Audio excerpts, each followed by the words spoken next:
Yeah, first test in Brisbane, so against the West Indies. Mike Hussey's first test as well. And then, the dilemma of what do I wear to breakfast? First world problem. I've got to walk down to breakfast on my first day of work with this team of, McGrath, Lee, I think Gillespie would have still been there, Hayden, Martin, Langer, Gilchrist, Ponting, Warren, all the greats of Australian cricket. So I have to walk down into this room.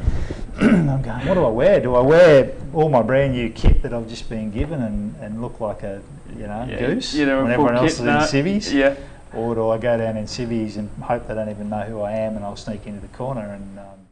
Hey ladies and gentlemen, my name is James Grigson. I'm here with Richard McInnes. We're actually at my property, so there's a fair bit happening here in West End, but very happy and very fortunate to have you on, Richard. Thanks for making the time, really appreciate it. Almost need no introduction, but I'll just rattle off the past couple of decades, your experience in and around regional cricket and then national cricket, in and around Bangladesh national cricket as well, and back to Australia, some time in business development. There's been a fair bit that you've been able to accomplish, and now obviously, the acting CEO of Water Polo Australia as well. There's a fair bit you've been able to do, and again, very fortunate for you to come on, because that's the whole essence of what I'm trying to do, is just get the experience and the knowledge from people like yourself, and really try and put it in a video format so young coaches can see, and young people in our industry can see, and hopefully take some of those lessons and grow. So thank you very much for coming on, really appreciate it. It's my pleasure. A lot of the things I read and it was an article or a piece to go into a newsletter for the UQCC that you wrote, and there was a phrase that kept coming up, which was "have a crack," and that's what you would say to yourself. My old man used to say that to me all the time. Right, there you go. He'd just say, the best. And he said, "I don't care how you play, just show up and have a crack." And that's, as you said in that article, the newsletter piece, the theme of your career. I want to jump right back to the first time, one of the first times you probably would have had a crack, which was moving or relocating from Queensland at the time. So you'd come from Sunshine Coast at the Scorchers down to Queensland, and then it was the time to relocate up north as a regional manager for cricket there. What was that kind of process like? Because you would have been early, mid-20s there. I think I was about 25, 26, so that was about 1999. So I was playing cricket here in Brisbane, and I was doing a lot of coaching, and I was club coach at uni at the time as well. And I really enjoyed the coaching side of things, but I still enjoyed playing, and I was still playing okay, but that was in the middle of Queensland's dominance of domestic cricket in Australia, and they won the Sheffield Shield, and they went on to win it a few more times after that, and I wasn't looking like ever getting a crack at playing professionally. So spoken like an analyst. Absolutely. I was going okay, but I certainly wasn't setting the world on fire. So I was, and then the opportunity came up to be employed in cricket with Queensland Cricket as a regional cricket manager, and for me it was like, I think maybe I can make a career out of working in cricket. I'm not going to make a career as a cricketer. I'd finished my degree. Actually, I hadn't finished my degree. I was going into fourth year of my degree. So and the degree was the Bachelor of Human Movement, so sports science. So I was going into fourth year. Would have been I was in fourth year in '99. Okay, that's right, I think. And the math. I started work in the back half of '99, and I was working full time, and it was more than full time. So I finished up only doing 2 subjects at the back end of '99. Did the last 2 in early 2000. Graduated mid 2000. So I got the opportunity to make have a career and work in cricket, and a lot of good things were happening at that time in Queensland cricket. So I took that opportunity, relocated to Rockhampton, went up there, kept playing, but I was predominantly coaching and a regional manager up there, and then things sort of went from there. I coached the Queensland country team from up there, and then so it sort of was the start of the journey. But it was a bit of a decision. It would have been easy for me to stay in Brisbane, keep sort of just coaching and going to finish uni, wait for something that was in Brisbane to come up. But I've also probably been someone who's taken opportunities that other people don't want, because maybe it's not the most comfortable, or it's not the easiest option. So I've been happy to jump in and and do that. And where does that come from? Is it something you've always had, or did you something your parents said, or something you read? Yeah, I don't really know. Like, I think, like, I probably always underestimated my capacity to get the really good job. Okay. So I was always happy to take the job that someone else didn't want, in a way. Does Right. that make sense? And then try and make a real fist of it. Obviously, they were often opportunities that were going to be more challenging or more difficult, or there are more unknowns, and I always saw that as a challenge. Yeah. And I thought, right, well, mate, if no one else wants that job, let's go. or if, I know some people aren't going to apply for it, I'm going to have a crack at that one. Yeah. Because I reckon I can make a difference there. But it was probably twofold. Yeah, one, I can make a difference, but two, I probably didn't back myself to get the really good job or the easy one. Interesting. Interesting. There's probably some deep psychology about that, but either that or you just really like the challenge. Yeah. I mean, as a player, I suppose I was always on the edge, on the fringe. Like I was, once I'd moved up a bit, I was never the superstar. I was always, 2 or 3. Yeah. That makes sense. Yeah, so I can relate. Yeah, so maybe that has something to do with it. I don't know. There's probably a whole other session on that one. Well, I think it's more so from my perspective, because that was my kind of story of my rugby career. I was a bit of a fringe player in my development years, and it wasn't ever. I think you just learnt to work hard because that's what you had. Yeah. You didn't have the skill of the superstar, so you just lean back on that crutch of. Yeah. I'm just going to really have a good crack at this, and let's see what we can make of it. Yeah. That decision, though, I think nowadays it's more, I guess, accepted or common because we are a bit more universal in today's society to relocate. Yeah. Maybe at the time, not so much. Yeah, not so much. Yeah. I think it is certainly more common now. People are more mobile and they'll move, and communication's a lot better now too. So you can be anywhere and still be connected to people. Look, I was from country Queensland, so going to Rockhampton wasn't Kingaroy. It wasn't. It wasn't completely. It wasn't as if I'd grown up in Brisbane and never been out of the city. So I was pretty comfortable with that. Okay, because that was where I was kind of looking at was that's probably one of your first big moves. There's obviously another move that we'll get to in just a sec, which is probably arguably bigger, slightly, but very big. But that psychology of just going. It seems as if you were early 20s. That was the first gig or the foot in the door, and you just decided to go for it and take it. Yeah, pretty much.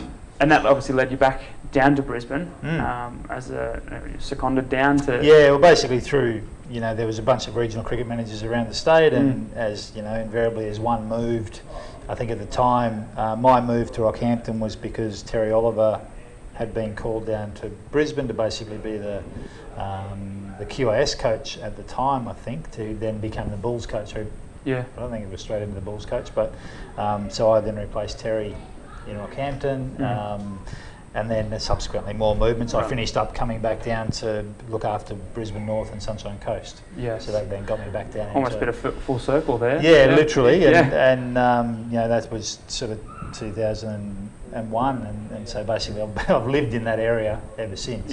So we've been there ever since. So, but and that's just how it moved. In sport, it's a bit like a domino. Someone will move, and then just if you all look triples. At the NRL, the AFL, the cricket jobs, there's always a flow on effect. Yeah. Whereabouts were we based on the Sunshine Coast? Well, I lived at Noosa for a while, which was tough. Very tough. Lived there for a little while. We were actually there temporarily because I was looking after the Sunny Coast before we went to Rocky, so that was a bit of a tough move to go from Noosa to Rockhampton. Yeah, so I was raised in Noosa, so I'm well aware of that. My girlfriend at the time, my now wife, moved from Maryborough to Noosa and thought, this is pretty cool. And then about 6 months later, I said, I'm going to Rockhampton.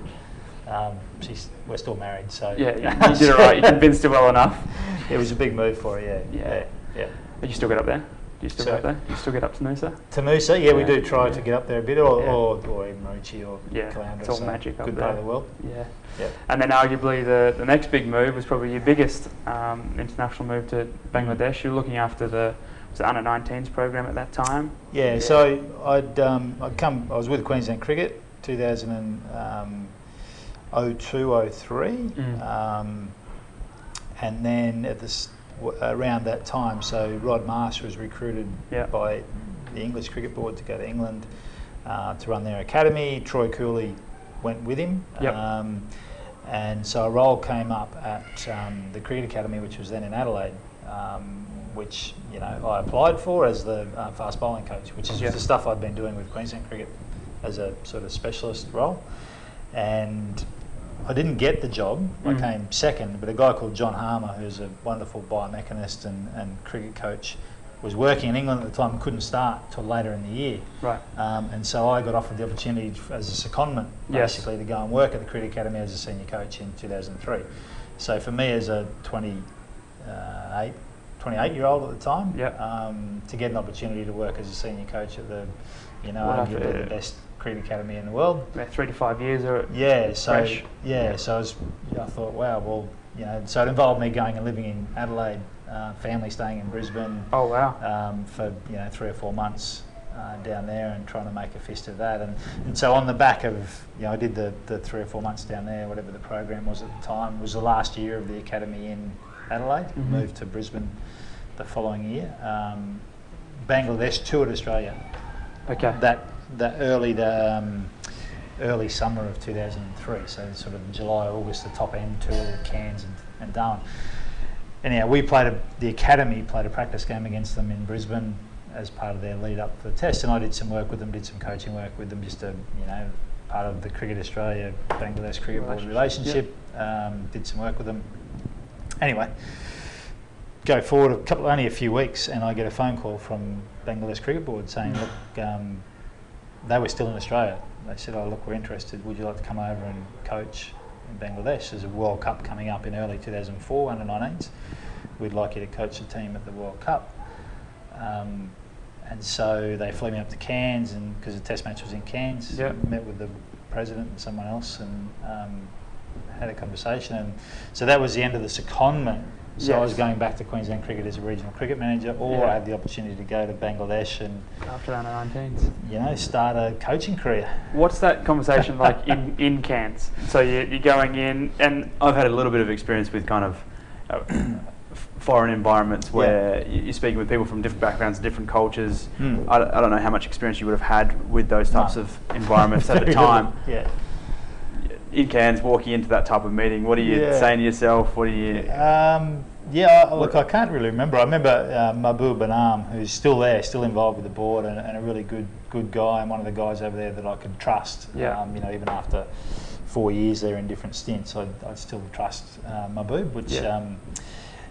Met with him, and he, sort of pitched the case, and me being a naive country kid from Queensland, had no idea what Bangladesh was all about, and but I said, look, happy to consider it, and again, it was one of those moments where I could go back to what I was comfortable with and be a regional cricket manager and do a bit of coaching and be back in Brisbane, or have a look at it. So I did say to them, look, I want to go and have a look, because I've never been. I'd been to New Zealand. That was the extent of my overseas experience. I'd been in New Zealand once or twice, and so they took me over there for a week or 10 days, and as they do, and I know they do that now because I've done it to people coming over, is you look after them, you put them in the good hotels, and you look after them, and it all seemed quite okay, and so my wife and I made the decision to.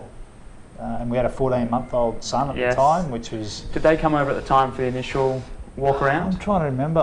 Just yourself? I don't think they did. I don't think they did in the first one. So, no, I'm sure they didn't. So they had to rely on me convincing them that it was a good move.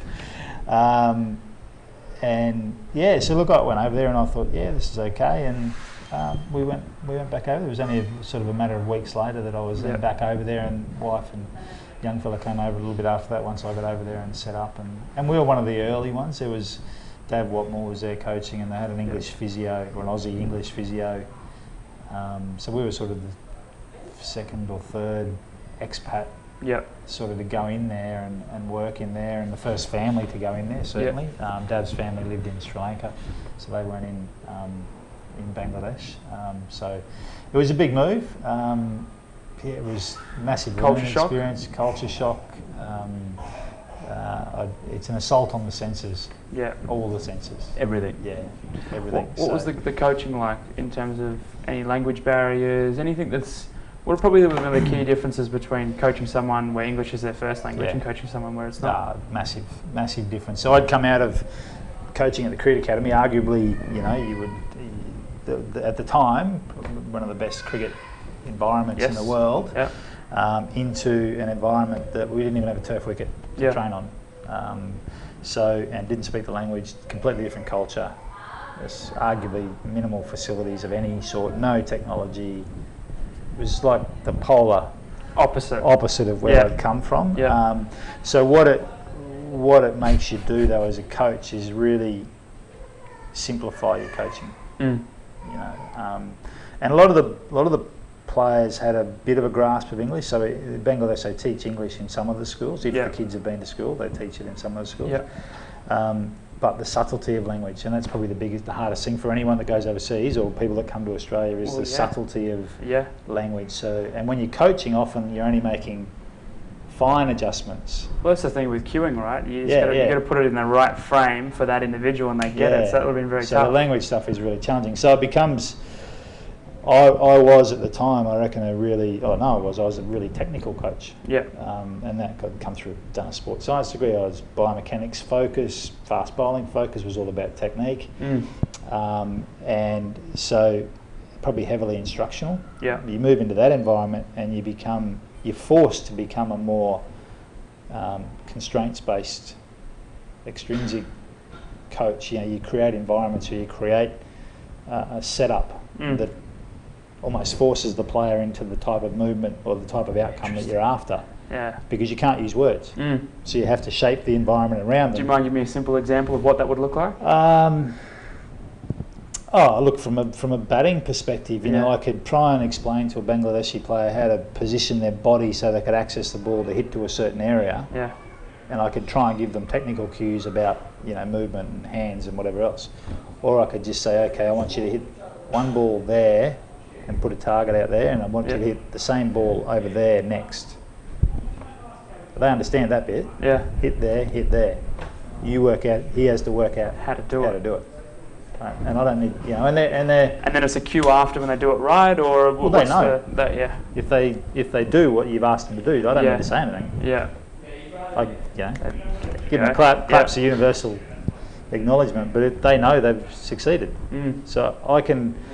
And that's a really simple example, but you could do that with any of your coaching. And, I think there was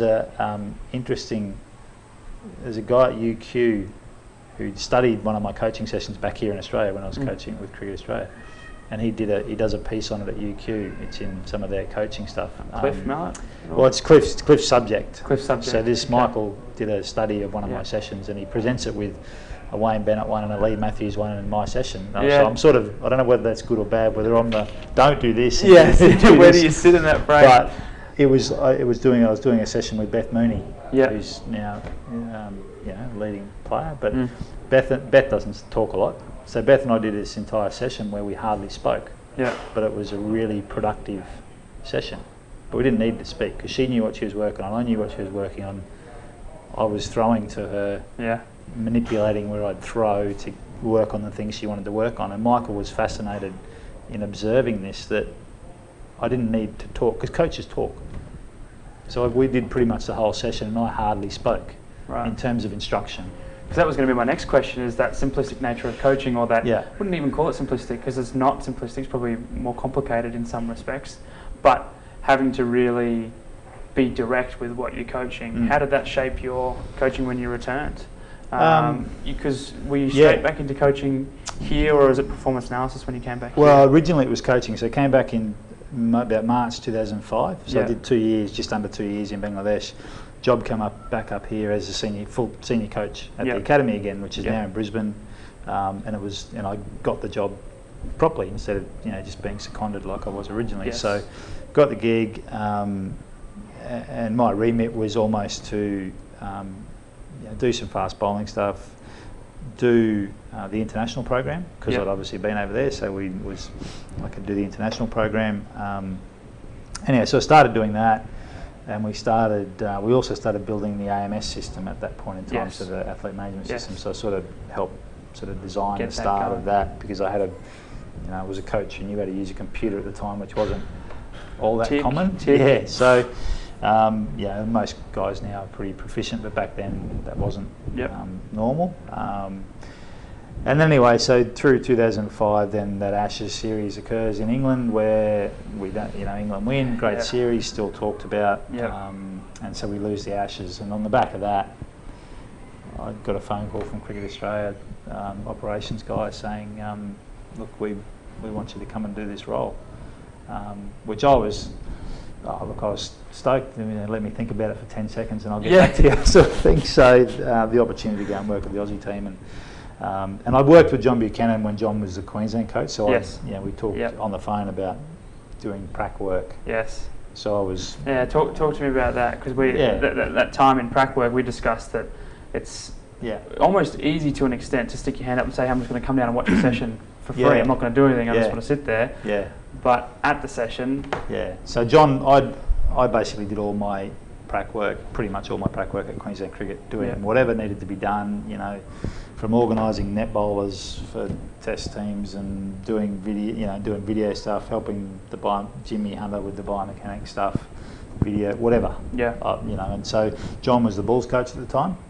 So that was sort of 94, 95, 96 through that time when Queensland won their first Shield. So I was sort of just there, helping out, doing video stuff early days, back in the old VHS tape deck, you know, nothing digital. And it was just, the back end of one of those seasons was the start of the fair play analysis system, which is now in rugby league and everywhere in cricket. So that was the start of that. I remember being at the end of the season, we were in a room at Queensland Cricket with just reports everywhere on paper. And John and Jimmy Hunter saying, well, what are we going to do with all this? And I still remember the room. We're in the old Ian Healy room, and there's tables and there's just reports printed everywhere. Wow. Yeah. So anyway, that's probably 90, I'm going to say 95, give or take a year or two. I can't remember exactly. Yeah. But fast forward 10 years, John's now the Australian coach. And post Ashes, you know, one of the criticisms was we weren't well prepared. We weren't, you know, we didn't analyse our opposition well enough. They had, you know, Timmy Nielsen and Jamie Siddons doing some video stuff, but Tim and Jamie were coaches. Yeah. They weren't analysts. They sort of did the job because they would. But could work a computer. Didn't necessarily want to be doing that. They were you know, legitimate. They were coaches, so that's not a criticism of them. They sort of got dumped into something they didn't necessarily want to be doing. So anyway, I get a phone call and saying, would you like to come and do this job? And there isn't a job description. There isn't. I remember Michael Brown at the time saying there isn't really a job description. We want you to write it as you go. So it was, but we want to be better prepared and better organised with our analysis and scouting and that sort of stuff. So again, it was like, okay, I'll have a go. Have a crack. Throw me in. Have a go. And I mean, I'd always liked that. Even in those 10 years in between, I liked John's approach of being very process orientated. So, you know, your KPIs, if we do X, Y, Z, we'll win more games than we lose. Yes. You know, so let's get the processes right, dot balls and scoring shots. And so I did that with all my coaching in that period in between. So I sort of had been developing this without the use of computer necessarily, but Excel spreadsheets and whatever else. I'd sort of been developing that as I went. And then this opportunity came up and jumped in. Pretty nerve-wracking to start with, but again, you know, as I said in that article that I wrote, it was, you know, completely, the first day was just probably still the most nerve-wracking. Do you mind sharing that story? Yeah, so first test. Brisbane here? Yeah, first test in Brisbane, so against the West Indies. Mike Hussey's first test as well. And because it was a Brisbane test, the only two people in the team that I really knew were Matt Hayden, who grew up in Kingaroy, and John Buchanan. Yeah. Now, because it was a Brisbane test, both John and Matt were staying at home, because you don't get home very often when you're in the cricket circus. And so, from a staff induction point of view, it's pretty low key. It's basically, you know, go and see the manager when you get to the hotel and he'll tell you what's going on. So I go and see Steve Bernard, who's the long-serving manager and a wonderful guy, and I knock on the door and he says, g'day, how you going? Here's the run sheet, gives me the run sheet. don't be late. That was pretty much the extent of it. I'm like, okay, sure, good. So yeah, go to bed, don't sleep a lot. Obviously, up first thing in the morning. Yeah. And then the dilemma of what do I wear to breakfast? First world problem. I've got to walk down to breakfast on my first day of work with this team of, McGrath, Lee, I think Gillespie would have still been there. Hayden, Martin, Langer, Gilchrist, Ponting, Warren, all the greats of Australian cricket. Yep. And certainly guys that I'd grown up with and idolising almost. Yes. Ricky and I are the same age. And McGrath and Warren are a couple of years older. Haydos is a couple of years older, but that was sort of my generation of players who I watched and idolised and hadn't played. I played against Matt Hayden through my life, but the other guys didn't know me because I didn't play shield cricket. So anyhow, so I have to walk down into this room. I'm going, what do I wear? Do I wear all my brand new kit that I've just been given and look like a goose when everyone else is in civvies? Yeah. Or do I go down in civvies and hope they don't even know who I am and I'll sneak into the corner? And to this day I can't remember what I wore, but I know it was a long decision. I think I would have gone down in civvies, but anyhow, I made a decision in the end I could either walk in and go and try and hide, and then just see him at the bus, or walk in and say g'day. So I did. I walked in and just shook hands, said g'day, walked up to Ricky and Shane and whoever else and just said g'day. And that's what I'm doing here. Sat down, I'm the new kid, So that's also having a crack though too. It's not necessarily... Yeah, it was. Because that's you don't want to be that quiet person in the corner and not really adding much value. Half of touring, I suppose, is absolutely being good value and being someone that people. But even around the training environment, and again, so we could then go to training, and so here I am now at training with, and when you're at training, you're throwing, you're hitting, you're doing all this stuff, and all of a sudden I'd gone from nowhere to I'm doing throwdowns with all these guys, I still remember being terrified of throwing slips catches. I don't know if you know cricket much, but you sort of like a baseball pitcher. But you got to throw them within a box about this big. Yep. And I remember one of my early ones. Ricky was doing the nicking, and I only took his head off. I threw one just behind his head. A bit overzealous. Yeah. And happy to be there. Yeah. So, but again, I had to. Do you stand back and not want to do anything and don't offer to catch, take a glove or throw? Or well, no, that's not my job. My job is to get in there and do it. So I just had to. Well, that's what got you to dance, right? It's that's not like right. You've been doing 10 years of nothing. You've been coaching. You've got those skills. So just go in and what I sort of realised was it was okay. If I. What I understood though, and the great thing about that team at the time was the training standard was just so high. So what it made me do as a coach was you actually had to, if you were doing throwdowns or you were throwing the nicks or you were doing whatever, you had to be 100% switched on. If you lost concentration for a second, you'd make a mistake, which is exactly how they trained. Yeah. And it's exactly how they played. That's why they were so good. To the point where the players would call you out as well? Well, they didn't need to, because if you made a mistake, they'd give you a razz if you did something stupid. But it made you really, and it gave me a far greater appreciation, because I was a club cricketer, and people that play club cricket generally have got enough ability to play there, but they're not good enough they're not consistent enough to take the next step. And usually that's mental, not physical. And so that taught me a really valuable lesson as a coach in terms of what I needed to do as a coach and help players. Because it wasn't about being bigger, faster, stronger. It was about being able to concentrate every ball, day in, day out, and just do the basics right. Consistently. So it was a really valuable lesson that I could then apply to how I worked with them. Yes. And your own life and your own work, I assume, as well. Yeah. Very similar. Very similar. But I think the important thing that I heard talking to guys over the next 3 or 4 years that there were other people that sort of came into that environment that were far better players than me, like ex-first class players that came in various coaching roles that didn't have a go, that they were, and it might have been harder for them because these were their peers, they played with and against them, so maybe that was harder for them, and so I get that, but they didn't jump in and have a go, that didn't get involved, and therefore they actually didn't stay there very long. Yeah. Because they didn't contribute. So hopefully, I don't know, maybe, hopefully I contributed something. I stayed there for a while. Got offered to stay there for a bit longer, but jumped into the women's coaching job. So, so it was a real, lesson in, you've got to back yourself. And sometimes, and Warney was a great example, he'd talk about it a lot, sometimes it's all bluff.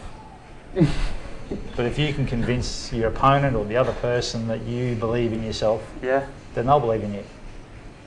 And he was probably the king. He was an outstanding talent, obviously, but I'm sure, and he talks about it, there are times when there's nothing going on, but he's going to bluff someone out. He's going to make them think there's something happening. And you would have probably walked up to the team on your first day with a world of confidence, seemingly. Seemingly, and I was, duck underwater sort of thing. Yeah. So, absolutely. So, yeah. So then that transitioned into your head coaching role at the with the women's national side. Yep. And then you decided to go back to Bangladesh again. What's the thought process? Normally people don't, from what I've seen anyway, people wouldn't go overseas and then come back and then go overseas to the same country. Normally it's either another country and they kind of do a bit of a world tour. What was the thought process about going back to Bangladesh? The offer came up. So, so I did 4 years with the women's side, and we did some really good stuff. And needless to say, sorry, I haven't mentioned the tremendous success that you had throughout all of these, stints. I didn't want to spend too much time on the actual accolades and what you're able to achieve. Obviously, you did a very, very good job. I'd be remiss not to mention those. Yeah, look, the opportunity came up. I got the phone call from Bangladesh again to go, look, would you like to come back? And because I'd gone over there originally as the under-19 and sort of development coach, which evolved into a high-performance role. Yeah. And then this time was to go back, and they'd now built High Performance Academy. They actually had a building, and they had wickets, and they were based in... Turf pitch? Yeah. They were at the stadium now, so they actually had practice wickets, and it's not like Allenwater Field, but whereas previously it was outside Dhaka, so the traffic issues were a lot worse. But this time it was in Dhaka, and they said, look, we want you to come back and run the academy and run the cricket program. So I thought, okay, 7 years in between, and be interesting to see what's happened in between. And so and look, reality is there's also a financial element to it. Going and doing those jobs is reasonably lucrative because you don't pay for a lot when you're there. Yeah. A house here that you can rent out. So it's for all my other jobs, none of them are overly high paying. So to do those couple of little stints, it's actually useful. And with 2 kids overall? Two now, Two now. By that stage, so they were 2012, so they were 10 and 7, 10 and 8, so 10 and 7. So school age, and my wife. And did they move? They all moved with you? So all went over there. My wife was by that stage a school teacher, so she taught over there. They went to school over there in the American school, so they weren't in a Bangladeshi school, but they were exposed to lots of different cultures and nationalities, which is a great experience. Oh yeah, benefit them for a long time. Absolutely. So that was good, but then did another couple of years over there, or just short of 2 years again. Both stints were about the same, about 21 months. Yeah. And then we were keen to get back, so the kids were about to start move into high school, and so we were keen to come back to Australia, and we'd done another couple of years over there, and 2 years in Dhaka is like probably 4 years anywhere else. It's not, it's hard living in some ways from a health perspective and food and whatever else. So we came back, and came back into that sort of business development role. I thought, I've been in sport now for. And what's that decision like? So you've obviously almost had a creator's mind, or if some would say entrepreneur probably was too much of a buzzword nowadays, but you had the creative mind to see all the reports out on the desk, as you alluded to before, and then go, hey, we should make a database out of this and put everything in one. So you almost had that in you. What was the transition into the business of sport? It was what the company was doing. One, we wanted to come back to Brisbane. Okay, so that was part of our motivation. But two, the company that was the startup, that they were building an athlete management database. So one, I'd done that once already. And probably one of the most successful ones come out of Australia. Had a really good understanding of that. I understood coaching and sort of athlete management, which is what this database was about. I had a sports science background, which was another part of this, what was going to go into this. Of course. And workload management was a key element of it as well. So I had a good understanding of that. And they wanted someone that was connected in sport in Australia. So I worked at the AIS. I had connections, so it sort of ticked a few of the boxes that they were looking for. Yeah. But equally for me, they wanted me to do a role that they're all things I was interested in. Yeah.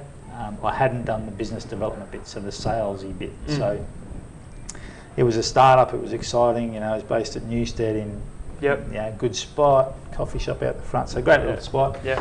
Thought this is all right, and so come back into that. And so I had sort of dual role. One was about going out and selling this product, but it was actually, the product didn't exist yet. Yes. So it was also helping to develop it. And there was only 4 or 5 of us at the start. And who were there, the first 5, just out of interest? Because as you know, I jumped in when they were about 20 deep. Yeah, so... Was Nita there yet? No, I brought Nita on. Okay, smart man. About 12 months, maybe 6, 8 months in, maybe, okay. From Melbourne Storm. So that was, she was at the Storm. And she come in. Zane was there, obviously. Yeah. Trying to test my names now. I'm still friends with them on Facebook. The two girls. I've had a mental blank. Well, Vicky was there because that's Zane's partner. But the two girls, mental blank. English, long blonde hair. Not Lauren. No. She was on the way out. I know who you're talking about. She was on the way out when I came in. Yeah, so I know them. I'm friends with them both. I saw them recently. Yeah. But the two girls and one developer. I think you need them. One developer. You need them for software.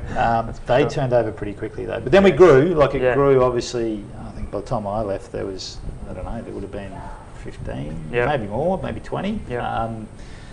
And then but I did 18 months, circa 18 months there. I loved the role of going around and talking to people. You know, I basically went around the world talking to sports teams, so it was pretty good.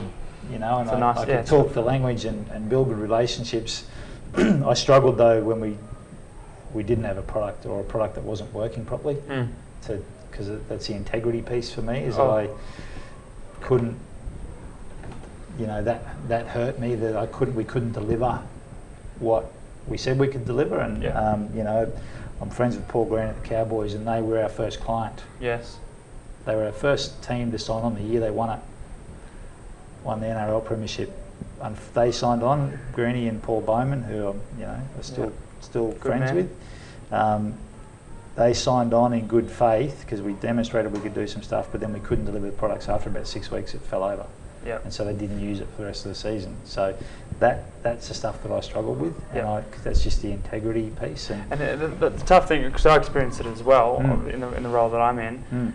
It's tough because you can't physically control it. So we don't have the skills to jump in and develop and code base. So it's just it's no one's fault. It was more just, it's not necessarily a criticism either. It's the fact that I understand where Zane was coming from too. Like he's got to. Pitch a product. He's got investors. He's bringing in. There's money coming in. We need to be getting stuff out.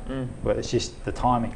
But it's a timing thing. But then there's also problems that you don't know either. Yeah. So you roll something out. You go, yippee, we've got it, and then crash. Oh, hey, I want to do this and that. We never think about that. Yeah, so it's The client always wants. Once they can do one thing, they want to do the next thing. So good fun. So and then jumped out of that and got back into high performance. Yeah, got back into high performance. So actually got a job at the AIS as a high performance consultant, which but at the same time, so that was Canberra based, and I was going backwards and forwards briefly, but it was literally at the same time caught up with John Buchanan for a coffee. He said, look, I've just done a review at Netball Queensland, and I've recommended they need this sort of role, and I think you'd be good for it. Yep. So I applied for that. Literally, it was like as I was starting the AIS job. Anyway, so I applied for that and got it. So that was basically, I spent 6 weeks in Canberra. Yep. And said, look, sorry, thanks, but no thanks. I'm going to take this role in Brisbane. And so then I had 4 years with Netball Queensland and the Firebirds there, and we did some amazing stuff there with the Firebirds. New building, Sapphire Series competition. So some really great work there, and then so finished up there in November last year, and had about 6 days off, and walked into Do they exist for you, the days off? Not many, They no. don't seem like it. No, very rare. So here we are now as acting CEO of water polo in an Olympic year in a sport that's under a bit of pressure because of the funding issues, and got some big challenges to try and make sure we perform well in Tokyo, and then try and look further ahead to keep the sport really healthy and viable, and ideally a 2032 Brisbane Olympics would be wonderful. Fingers crossed for that. That'd be good. Pretty exciting. Very exciting. Yeah. So, mate, it's a tremendous journey, and I've been trying to extract the ingredients that led you to obviously the success and the different roles. What would you have to say for young people coming out, either studying right now in our industry or just coming out fresh, maybe first 1 or 2 jobs? What are some of the words that you would have for those people? Be really curious, ask questions, but don't just ask questions in the way of just sort of pestering people, but be curious. Go and read, go and research, go and understand, find information, do background. Go and understand why some things might be how they are. Show initiative. I think that's really key. So if you're in a role where, like if someone now who is employing people, I'm always looking for people that show initiative and anticipate what might need to be done. So, rather than just give me, if I ask for some information, don't just give me all the information. I want you to get the information and then analyse it. Yeah. And then give me the top, what do you make of this information? Think about it. What's it telling you? What impact might it have? Have a crack. Be willing to have a go. I'd much rather someone that comes in and tries something and makes a mistake and then learns from it than someone who doesn't even attempt. If you go and make the mistake and don't learn from it and make the same mistake that's a different issue. Yes. That's not great. But happy for you to make an error. Learn from it. But you've got to have a go. Fantastic. Pretty simple advice, really. But it's hard to execute, isn't it? It's hard to. And there's no shortcut. You got to work hard. If you're competing against other people for opportunities, rightly or wrongly, and there's some life balance issues and work balance issues. But at the end of the day, I look back through all my career, and I'd sort of, in many ways, I feel like I've invested twice as much time as some of my peers doing the same job. Yeah. So your opportunity to learn is double. Interesting that you mentioned that, and the small piece there where you said competing, because we are competing, and you would have been in fierce competitions with people. But throughout this whole interview, I've never really heard you say a bad word or even have a bad tone about anyone. You seem to not have that about you at all. I don't see any point in wasting time and energy. There's probably a couple of people in the world that I've come across that I just don't trust. Yeah. And I'm talking, 2 or 3 people out of hundreds and thousands that I've worked with and come across. But I just, I believe that I look for the best in people always. Yeah. It's a fault too, because I trust people implicitly. And sometimes that, backfires on you. But if I trust 100 people and 98 of them do the right thing, then I'm way in front, and the other 2, well, that's their choice, and karma has a funny way of working out. Come back and bite them on the bum. Yeah, mate, I've taken more time than I said I would. That's all right. So I will leave it there. Thank you very much for coming, James. Really Thank appreciate you. it. Thank you. Good. All right. If you watched that video all the way through, firstly, you're a legend. Thank you very much. You can subscribe there for more of this sort of stuff. And if you liked that video, I think you'll enjoy the video sitting right about here. It's with Vogel. He's a researcher and sports science consultant across the southeast Queensland area. A lot of really good nuggets for young strength and conditioning coaches and sports scientists, people in our industry. A lot of tips, a lot of tricks. I'll see you there. Have you clicked?